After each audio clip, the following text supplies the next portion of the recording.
గారు బాగున్నారా బాగాలేదు రాకపోతే రాలేదంటున్నారని చెప్పేసి లండం నుంచి లండం పైనుంచి రాజమండ్రి నుంచి రైలు కింద నుంచి డబక్క పడిపోయామండి.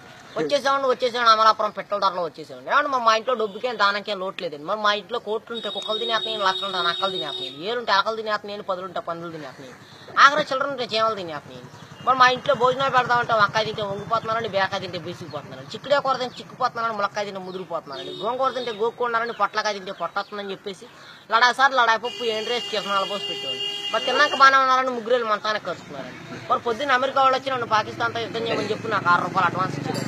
మరి వాళ్ళు ఇచ్చిన ₹6 అడ్వాన్స్ తీసుకుని జీడికినంత జీబు వేసుకొని తూటుకారంత తుపాకి తీసుకొని బయలుదేరేదండి.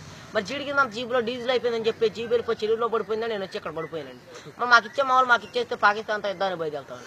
మరి మీకు ఏదైనా ఫ్యాక్టరీ కావాలంటే చెప్పండి. గుడివాడ గుడ్లు ఫ్యాక్టరీ మాదేండి, దుబాయ్లో దూదు ఫ్యాక్టరీ మాదేండి, ఏలూరులో ఎలకల ఫ్యాక్టరీ మాదేండి, పామర్లో పందుల ఫ్యాక్టరీ మాదేనండి. మరి మీకు ఏదైనా ఫ్యాక్టరీ కావాలంటే రీఫిల్ లేని పెన్ తెచ్చుకుంటే మొత్తం రాసి చేస్తామండి.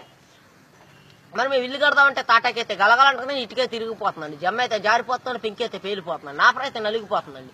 మరి అందుకని చెప్పి మా ఆఫీసులో భలే కలపలు కనిపెట్టారండి. ఏమేమి కలపాలంటే బొబ్బాస్ కలపండి, జిల్లేడు కలపండి, ఉరిగడ్డి వాసాలండి, దొంగ దోలాలండి, చీపురు పుల్ల కిటికీలండి, పైన కోడిపీట ఆపండి. మరి పైన కోడిపీట ఆపేందుకంటారా వచ్చే వర్షాకాలంలో కారు సువాసన వస్తారు.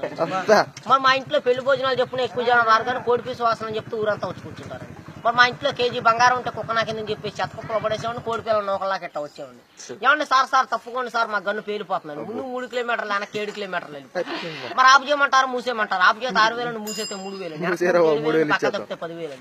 మరి మా గన్నుకు లైసెన్స్ లేదండి, కాలిస్తే కేసు లేదండి. మరి మా గన్నులో ఇప్పుడు బుల్లెట్లు పెడితే అర్ధరాత్రి 12 గంటలకు పేలిపోయింది.